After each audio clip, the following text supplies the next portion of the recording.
인고 부부로 소문난 부부에게서 어느 날 이혼을 심각하게 고려한다는 소식을 듣는다면은 주위에서 다들 놀란 반응이겠죠. 근데 그 원인이 남편의 코골이 때문이라면 이해가 되시겠습니까? 네, 실제로 코골이 때문에 잠을 설쳐본 경험이 있으신 분들이라면은 어느 정도 수긍을 하실 텐데요. 그래서 집중분석 오늘 이 시간에는 코골이와 수면 중 무호흡에 대해서 알아보도록 하겠습니다. 오늘 도움 말씀 주시기 위해서 맥 이비인후과 김광훈 원장 나오셨습니다. 어서 오십시오. 네, 예전에는 코를 골고 자면은 잠을 잘 잔다고 했었는데 요즘에는 코골이가 질환이라고 들었습니다. 왜 그렇게 된 거죠? 코골이의 역사는 실로 아주 오래됐습니다. 실제로 고대 원시시대부터 주위에 사나운 맹수들로부터 인간들이 연약한 자신을 보호하기 위해서 코골이를 크게 낳았다는 기록이 있습니다. 실제로 현대사회에 이르러서 이러한 문제점들은 없겠지만 다른 문제점이 여러 가지로 나타나고 있습니다. 첫째로 사회생활을 할 때 한 번이라도 출장을 가본 경험이 있는 분들이라면 다른 주위 동료분들이나 회사 직원들로부터 따돌림을 당하기가 일쑤고요. 배우자나 아니면 가족들로부터 소외감을 느낄 수가 있습니다. 그럼 왜 유독 인간에게서 짐승들에게 이렇게 심각하지 않는 코골이 증상이 나타나는가 하는 문제에 대해서는 차트를 보면서 설명드리겠습니다. 먼저 인간은 코, 그리고 목, 그리고 후두 뒤쪽에 전체적으로 인두라고 이야기하는 형성되어 있는 부분이 있습니다.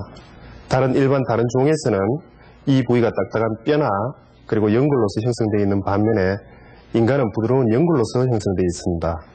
그래서 어떠한 원인이든지 코, 목 이러한 부위에 이상이 생길 경우에 최초로 이 부위가 좁아지면 이 점막이 있는 부위가 좁아져서 떨리게 됩니다. 처음에는 단순히 진동으로만 시작하다가 나중에 심해지면 이 부위에 협착이 생기게 됩니다. 이러한 경우를 수면 무호흡증이라고 하고 추후에 심각한 합병증이 생길 수 있기 때문에 반드시 치료를 해야 되는 질병으로 구분하고 있습니다.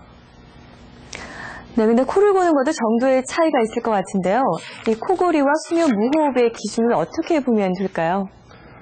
일반적으로 코골이라 하면 저희가 환자나 아니면 보호자께서 병원에 와서 호소하는 일상적인 증상에 관한 이야기고, 수면 무호흡증이라 하면 이러한 코골이가 심각한 환자들을 질병군으로 구분할 때 수면 중에 환자가 숨을 안 쉬는 경우가 있는 경우를 수면 무호흡증이라고 얘기합니다.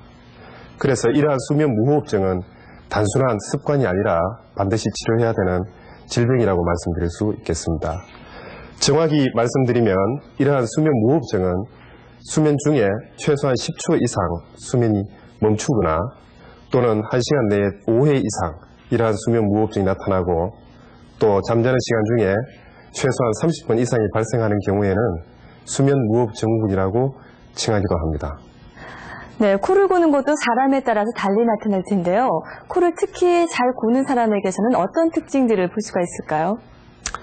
전체적으로 보면 일반적인 정상적인 사람도 낮에 몸이 많이 피곤하거나 아니면 술을 많이 먹은 경우에는 밤중에 심각하게 코골이를 일으킬 수 있습니다. 하지만 병원에 오는 대부분의 공통된 사람들의 외향적인 특징을 보면 첫째가 비만합니다. 그리고 비만한 사람이 짧은 목을 가지고 목이 정상인에 비해서 많이 굵은 사람들을 일견해서 코골이를 잘 고를 수 있는 사람으로 판정할 수가 있고요. 이러한 외형적인 특징 말고도 여기 도표에서 보시면 코 안쪽에 물혹이 있다든지, 그리고 코 가운데에 있어야 될 뼈가 한쪽으로 치우쳐져서 코 폐색이 있다든지, 그리고 코 뒤쪽에 아데노이드가 상당히 커져 있는 어린이 같은 경우에 코골이가 아주 심할 수 있습니다. 특히 이 아데노이드 비대증이 있는 어린이 같은 경우는 어린이의 코골이 원인 중 약 80% 이상을 차지하는 것으로서 이 아데노이드를 제거함으로써 어린이가 코골이로부터 해방될 수는 있습니다.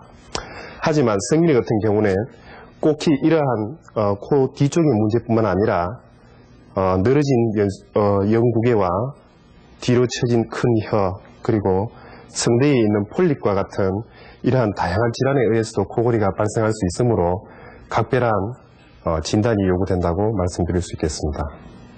네, 이렇게 여러 가지 원인에 의해서 코골이가 나타나는 걸 알 수가 있겠는데요.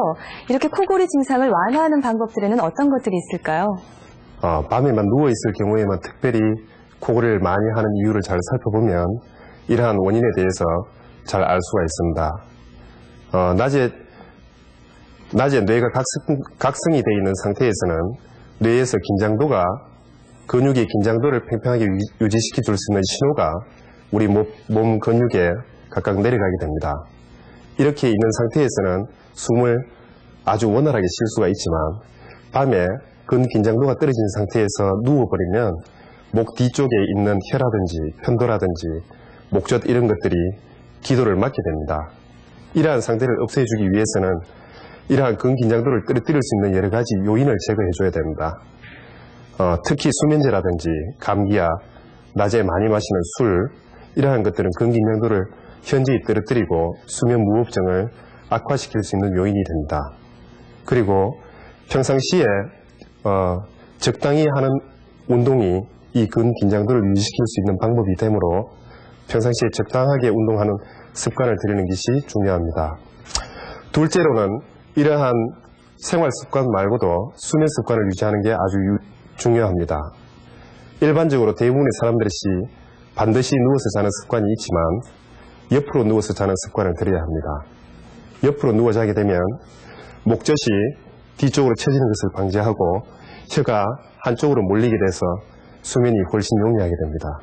이러한 습관을 바꾸는 데는 많은 노력이 들지만 그 노력을 도울 수 있는 방법으로는 한쪽 등 쪽에 작은 베개를 댄다든지 아니면 테니스 공과 같은 작은 공들을 등에 붙이고 중심으로 해서 이러한 습관을 쉽게 고칠 수 있습니다. 네, 이런 몇 가지 방법들을 잘 기억해 두시면 코골이 예방에도 도움이 되지 않을까 싶습니다. 그런데 또 합병증이 있지 않을까 싶은데요. 어떻습니까? 수면 중에 숨을 멈추게 되면 갑자기 혈액 중에 산소 포화도가 낮아지고 이산화탄소가 증가돼서 혈액이 수축하게 됩니다. 이렇게 수축된 혈관은 심장에 부담을 주게 되고 뇌졸중이나 뇌경색과 같은 치명적인 합병증을 유발할 수 있는데요. 이러한 합병증이 발생하면 2차적으로 다시 부정맥이나 심근경색과 같은 병들도 따라올 수가 있습니다. 따라서 낮 시간대에 많이 졸립게 되고 아침에 일어나면 무기력하고 아무리 잠을 많이 자도 개운하지 않는 듯한 느낌이 드는 것은 이러한 밤새 수면 무호흡증이라는 질병과 사투를 벌인 결과가 되기 때문에 이러한 요인들을 미리 제거하는 것이 중요합니다. 네, 근데 코골이는 우리가 잠을 잘 때 나타나기 때문에 코골이를 한다고 안다고 해도 그게 정확한 진단이 가능할까요? 정확한 진단을 위해서는 가장 중요한 것은 환자나 보호자들로부터 얻는 병력입니다. 이 사람이 밤새 얼마나 심하게 코를 고는지, 그리고 숨을 멈추는 무호흡 시간이 얼마나 지속되는지, 그리고 아침에 혹은 낮에 자주 얼마나 졸리운지를 잘 듣는 것이 가장 중요하고요.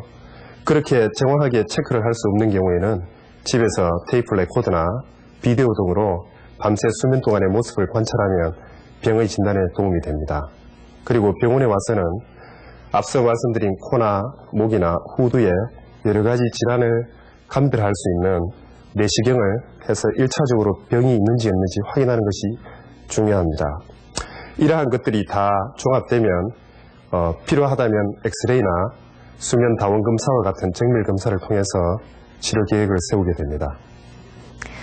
네, 이렇게 말씀해 주신 방법이나 검사를 통해서 코골이를 확인을 하게 되면은 치료는 어떻게 이루어지는 거죠? 예, 가끔 외래에서 코골이 수술을 위해서 레이저 수술을 해달라고 때를 쓰는 환자들을 왕왕 보게 됩니다. 하지만 앞서 얘기 드린 바와 같이 코골이의 원인은 단순한 한 부위에서도 일어날 수 있지만 여러 부위에서 걸쳐서 복합적인 문제로서 그 결과로 나타나는 경우가 더욱 많습니다. 해서 일반적인 레이저 수술이라고 하면 그림에서 보시다시피 이 목젖이 늘어진 목젖을 원래 위치로 되돌려주는 이러한 성형술을 일반적인 코골이 수술이라고 알고 있었습니다. 하지만 이러한 레이저 수술이 지금까지 수술 중에 출혈이나 통증 그리고 수술 후에 낫는 기간을 단축시켜주는 것은 기정사실이지만 현재까지 연구 결과를 보면 레이저 수술을 하고 난 후에 목 이물감이 우리가 침을 삼킬 때마다 목 뒤쪽에 뭔가 붙어있는 듯한 느낌이 드는 이러한 목 이물감이 남아있다는 게 가장 큰 단점으로 알려져 있습니다. 최근에는 이러한 레이저 시술 말고도 고주파나 코블레이트 등을 이용해서 정상적인 점막 조직을 남겨두고 이상이 있는 문제가 되는 조직만을 선별적으로 제거함으로 해서 수술 후에 원래의 목적과 최대한 비슷한 모양으로 만들어주는 국외 성형술이 최근에 가장 각광을 받고 있습니다. 네, 그런데 이렇게 수술을 받아도 부작용이 생길 수 있을까요? 수술 직후에 주로 생기는 합병증은 통증을 가장 먼저 들 수 있겠습니다. 수술 후에 생기는 통증은 약 수일간 지속되지만 일상생활을 하는 데는 크게 지장은 없으나 이 통증을 최소화하기 위해서는 얼음 찜질이라든지 부드러운 음식을 먹는 것을 권해드리고 또 다른 합병증으로서는 수술 후에 문제가 있는 부위를 과도하게 잘라내는 경우에는 우리가 입으로 먹는 음식이나 물 등이 코로 역류해서 나타나는 현상이 나타날 수 있습니다. 반대로 문제가 있는 부위를 부분적으로 절개를 해서 문제가 있는 부위가 남아있다면 6개월 내에 대부분 재발하는 소견이 있습니다. 네, 그리고 호흡무호흡증 환자에게 수면 중에 호흡장치를 사용하기도 한다고 하는데요. 어떤 건가요? 기계장치의 일종으로서 이것은 우리가 병원에서 사용하는 인공호흡기와 비슷한 원리라고 생각하시면 됩니다. 양압으로 우리 마스크를 이용해서 코와 입으로 계속적인 공기를 불어넣어 줌으로 해서 환자로 하여금 막힌 부위를 뚫어주고 쉽게 호흡을 할 수 있게 해줍니다. 수술이 불가능한 환자나 고령인 환자 그리고 수술을 거부하는 사람들에게 있어서는 아주 쉽게 사용할 수 있지만 그 기계장치 가격이 고가이고 또 이것을 착용해서 적응하는 데는 상당한 시간이 걸리는 것이 단점이라고 말씀드릴 수 있겠습니다. 네, 집중분석 오늘 이 시간에는 코골이와 수면 중 무호흡에 대해서 알아봤습니다. 우리나라 전체 인구의 20에서 25%가 코를 곤다는 조사 결과가 있는데요. 코를 고는 게 무슨 병인가 그냥 옆에서 좀 참으면 되지 할 게 아니라 코를 얼마나 자주 고는지, 숨을 잠깐 멈추는 횟수가 얼마나 되는지 체크를 하셔야겠습니다. 그렇지 않으면 심각한 합병증을 불러올 수 있다는 거 기억하시는 게 좋겠습니다. 네, 오늘 좋은 말씀에 맥 이비인후과 김광훈 원장이었습니다. 고맙습니다.